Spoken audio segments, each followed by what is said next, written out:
Egaa chaanalli kun chaanala keessan osoo beektanii jechuudha. Hundi keessanuu laayikii gochuudhaan chaanala kana akka guddistan kabajaan isin gaafadha. Egaa viidiyoon amma argaa jirtan hundi isaatu hojjetamee gadhiifamee jira jechuudha. YouTube keessatti warri as dheenne kana maamitii kiyataatan seentanii laaluu dandeettanii viidiyoo babbareedoo hojjedhee gadhiiseetiin jira. Ammallee hojjetutti jira. Akka hojii kiyyaati laayikiin hin jiru, sabskraayibiin hin jiru, akkasumas viyuun hin jiru. Hundaafuume har'aan tanas viidiyoo tokko qabadhee dhufeetiin jira. Hagadhuma viidiyoo kanaatti na waliin tura. Viidiyoon immoo laayikii sheer gochuu hin dagatina.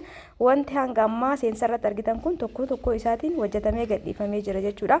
Warri duran argin keessa seentanii akka laaltan isiniin jecha hundi keessanuu turtii gaarii na waliin dabarsa. Ammallee viidiyoo tokko qabadhee dhufeetiin jira. Hagadhuma na waliin tura. Kan isin jaalladhaa iddoo akka isin kabaja. Egaa gara hojii osoo seeniin dura biin jirtu waan ta'eef kushiinaa keessa hitaana kanatti godha. Egaa wanni isin hin taane akkanatti asidiin keessan akkanatti haa aaru. Namni waan namaa laalu, namni namatti hinaafu akkanatti haa aaru. Akkana Assalamu alaikum warahmatullahi wabarakatuh. Akkam nagaa jirtanii obboleeyyan kiyya hundi keessanii akka jirtan fayyaa keessanii hordoftoota kiyya warroonni biyya alaa jirtanis warroonni biyya keessa jirtanis hundi keessanii bakkuma jirtan jiraatanii warroonni daawwatan akkam jirtan mee fayyaa keessanii alaamanni isaanii keessan madhamaatiin keessan nagaa isin dalagaa fi ammaal fakkaata na bira bareeda alhamdulillah isin biras bareeda akka ta'e hawwii kiyya yeroo kamitti isin jaallattoota kiyya egaa mana kanatti yeroo viidiyoo waraabu maal akkanatti waraabu ni beektanii kanaaf hundi keessan hanga dhuma viidiyoo kanatti na waliin turaa viidiyoo kiyammoo laayikii godhaa jirtan laayikii godhaa isinin jedha.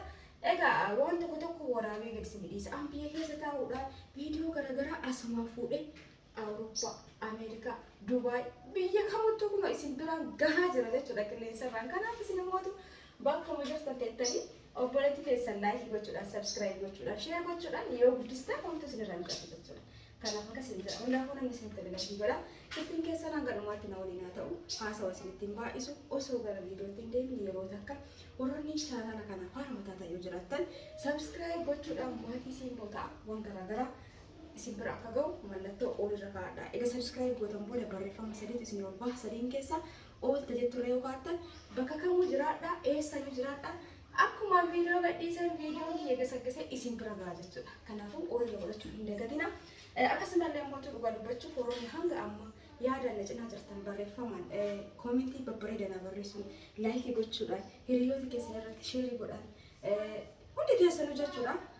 Jalqabarraa hanga ammaa warri yaada babbareedaa barreessitan hiriyoota keessanitti sheerii gootan hedduu takkanaaf galatooma isin jaalladha isin kabaja wallaahi galatooma ulfaadhaa jecha isiniif hin qabu. Akka ani jawaadheetiniin itti fufee hojjedhu haamilee koomentiin keessan yookaan yaadni keessan hedduu takka na jajjabeessa. Kana caalas ganaa deemna rabbi fayyaa nu haa kennu isin jedha isin hundi tokko jirtanitti rabbi fayyaa isin haa kennu muraada keessan isin haa guutu. Egaa akka isin jecha galatooma ulfaadhaa isin jedha ammallee mootu itti fufaa. Kana caala chaanala kana asin geettanii jirtanii haga tokko yookaan dhaabatutti jira amma kanaafuu waan ani ana qofaa miti qaxaa dubbachuu ani dalagu naa dhaalu malee isinis akkam guddadhuuf baay'ee takka itti faajjanii jirtanii sheer gochuudhaan hundi biraan isin gootan jiru haati fenjanii kanaaf kanatti man gara viidiyootti deemu waan jechuu barbaade isiniif galee jira. Egaa kanatti man gara viidiyootti deemna turtii gaarii qabaadhaa shaashaa jedha. Hordoftoota kiyyaa kanneen sisirreessee walitti deebina jechuudha. Maaliif daqiiqaan ni dheerata waan ta'eef kun wanti na barbaachisu mokoroonii maa kanneen dinnichallee quubisee kaarotillee waa hunda sisirreessee egas booda walitti deebina turtii gaarii waliin qabaadha. Laayikii gochuun akka hin dagatamne yeroo gaarii. Egaa akkuma argitan kana jidduumaan immoo bishaan mokoroonii keenya irra kaa'anna. Bishaan mokoroonii keenya irra kaa'annee ganuu shunkurtii dinnicha akkasumas kaarotii fa'aa sirreessannu bishaan keenya nu danfa jechuudha. Haaluma salphaa ta'een egas booda walitti dachaanaa egaa kana gooneen booda kaarotii keenya ni quncifna jechuudha. Hordoftoota kiyya haga naa ga'utu akka firee lamattiin irraa barbaada. Firee lama kaarotii akkuma argaa jirtan kana egaa sagalee dura irraa balleessee ispiidii isaatti dabale jechuudha. Maaliif daqiiqaa yoo dheerate namni hin laalu ni hifata. Kanumaaf sagalee isaa irraa balleessee akka ariifatu godhee ispiidiitti dabale jechuudha. Kubbatan abdiin qaba. Itti aansuun dinnicha yookaan muusee keenyallee firee lama ni quncifannaa akkuma argaa jirtan kanatti. Egaa mokoroonii karaa hedduun dalagama. Karaa hedduu san keessaa har'a tokko isinitti agarsiisa jechuudha. Ani hedduu takka jaaladha. Karaa atakiltiin kan hojjetamu jechuudha. Mokorooniin illee ta'e paastaa suugoon baay'ee kanatti hin tolu. Akkana atakiltiidhaan jaaladha.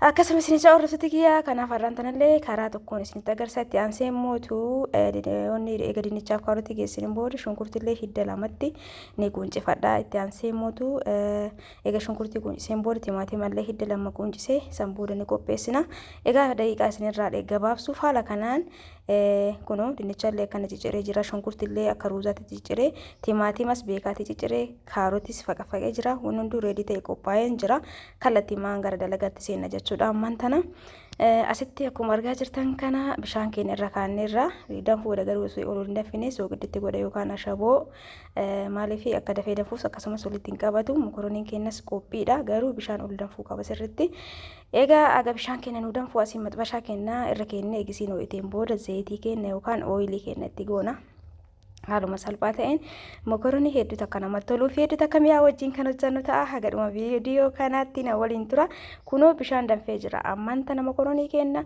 ni gahamu hin ga'u itti baa'ate moo akkam jechaan ture saniin booda itti naqanna haganuu ga'u takka ni beektanii mokorooniin kun diqqumatu baay'ata ni gurguddata jechuudha eeguu affeelame haa ta'uti haala kanaan itti goonee jirra jiddu galeessumatti cireefis akkasumas gara galgala isaa kudhaniitti si yoo ta'e yeroo kamuu ni nyaatama jechuudha namni yeroo barbaadetti waan barbaade nyaataa kuni waan onni miti asitti immoo zayitiin keenya danfutti jira agni danfuun eenyu diqqoo si goonni oo'ee kallattii maalitti goona dinnichaa qopheessine san itti goona kanneen keessaa akka dursa itti naqu dinnichaa itti naqa jechuudha maaliif suugoo hojjetu waan ta'eef suugoo allichaa dinnichaan bilchaatuu qaba jechuudha maaliif diqqoo yabbuu kan mure sun yabbisee ciree haphisee hin jirre kanaaf jalqaba isa xabbasna haaluma argaa jirtan kanaan zayitii diqqoo booda dinnichaa keenya ni xabbasna jechuudha eegas booda kaawwan itti galchina jidduumaan immoo mokoroonii keenya akkanatti waliin dhoofna akka walitti hin qabanne akkasumas gurree isaa cinatti irraa qabna jechuudha istoofni kam akka nama godhanii beektanii nama qabu hedduu sodaadha istoofni kun hedduu yoo nama qabe bakka harka nama butu waan ta'eef nama sodaachisa eegas booda kun olaalaa dinnichaa keenya haala bareedaan eega xabbafanneen booda walitti dachaana jechuudha turtii daqiiqaa muraasaatiin booda irdii keenya itti godhannaa eegni xabbafame diqqoo xabbafameen booda irdii itti godhannaa fal'aana sukkaaraa takka saniin booda sirriitti waliin geenne ammas diqqoo isiitti qadaanne turre jechuudha hordoftoota kiyyaa haga takka yoonni xabbafame kaawwan itti goona kunoo dhiyeessee isinitti agarsiisa haala kanaan xabbafamutti jira gartanii sirriitti mul'ata jedheetii yaada kanaaf amma maalitti goonare wanta hafe kaawwan itti goona qullubbii shunkurtii fi kaarotii itti goona timaatima dhuma irratti goona tariitii bakka kanatti ani qullubbii adii kadaakkame qaba qimamii wajjin kanaaf ammas itti hin goone garuu gisee akkana gootan qullubbii adii itti godha isiniin caa hordoftoota kiyyaa haala kanaan gooneetiin waliin geenna maashaallah hedduu takka namatti tola yaala karaa baay'een dalagama baay'ee san keessa har'a tokko isinitti agarsiisutti jira jechuudha kanaaf isin hanga dhumaatti na waliin turuun viidiyoo kana immoo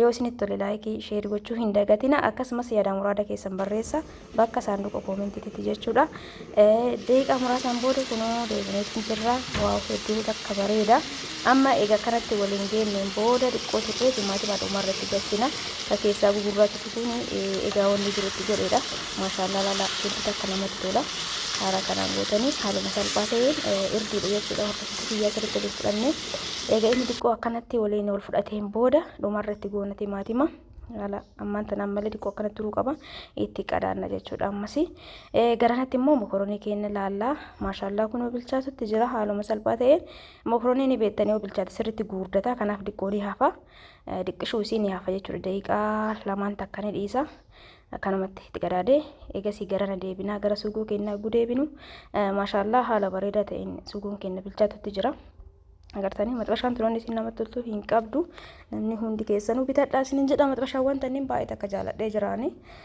eegas booda honni keenya itti goona timaatima keenya akkana beekaa tooma jirerraa quncisee ka'eetiin ciree faqafaquu hin barbaanne gisee suugoo akkana barbaadan yoo bullaa'e namatti baay'ee yoonni jedhu akkana namatti tola nama hawwata jechuudha suugoon keenya egaa mokorooniin kun haala kana gootanii yoo gulaaltan baay'ee fayyadamtan baay'ee namatti tola hedduu takka jaalattan jedheeti yaada akkasumas warroonni as deenda kanamaatti keetaatan hundi keessan ulfaadhaa galatoomaa yuutuubii keessa seenaa ilaala akkasumallee immoo sheer gochuu hin dagatina waaw maashaallah kun wasitti bilchaatee jira mokorooniin keenya amma istoofii jala dhaamsee bishaan qorraa asumatti itti naqa tariitii irraa fuutanii maaxilaa irra eegoota dhimbi bidan booda itti naquu dandeettan garuu asumarratti itti naqa eega istoofii jala dhaamseen booda jechuudha saniin booda kallattiimaan keessaa dhimbiiba Akkuma argaa jirtan kanatti kun haala kanaan keessaa dhimbiibadha jechuudha. Isin yogguu barbaadan egaa kana dhibbiidan booda amma matarraa bishaatti naquu dandeettanii bishaan qorraa akka inni sirriitti inni jedhuufi malee waan biraatiif miti wal gadhiisuufi jechuudha. Walitti qabanne garuu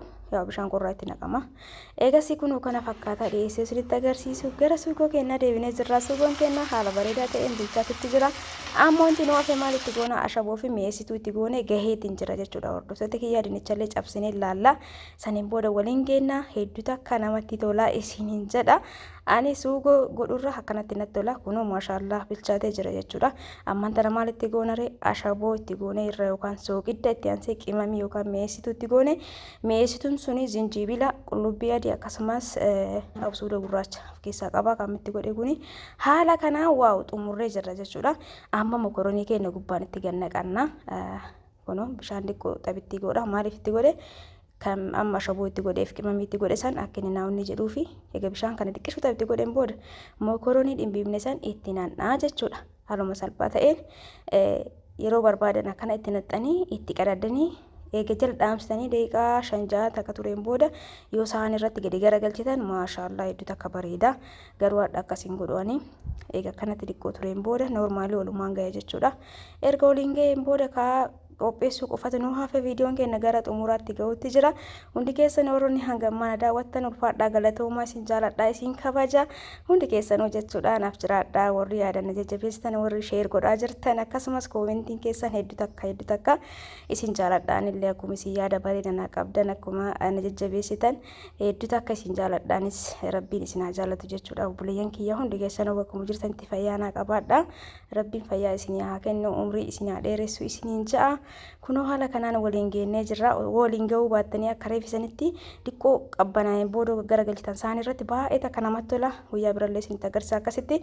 Ammaaf qaaraa xiqqoo isiirra godhee jira. Ijoolleen hin jaalatti yoo baa'ate xumurree jirra jechuudha. Hordoftoota kiyya egaa gizee dhumni isaa kana fakkaataa gizee baasnu osuma isinitti agarsiisu osuma nyaatutti jira. Nuyyuu maashaallah jedha hundi keessanuu miidiyaa irratti nyaatuun badhaadha. Garuu haa ta'utti yaani akkanatti isinitti asii mudhanne hedduu mi'aayaa isin jala dhandhamni isaa hedduu akka namatti tola. Warroonni hangammaa osoo feetanii jaalatanii na daawwattan hordoftoota kiyya jaalatamuu fi kabajamu ulfaadhaa galatooma isin jaaladha isin kabaja guyyaa gaarii keessa naa oola. Viidiyoo kiyya kanarraa kana fakkaata ture akkasinitti tolis abdiin qaba. Viidiyoo biraatiin inshaallah yeroo dhiyootti walitti deebina. Hangasittuu hundi keessanuu bakkuma jirtanitti oolmaa bareeda isiniif haa ta'u.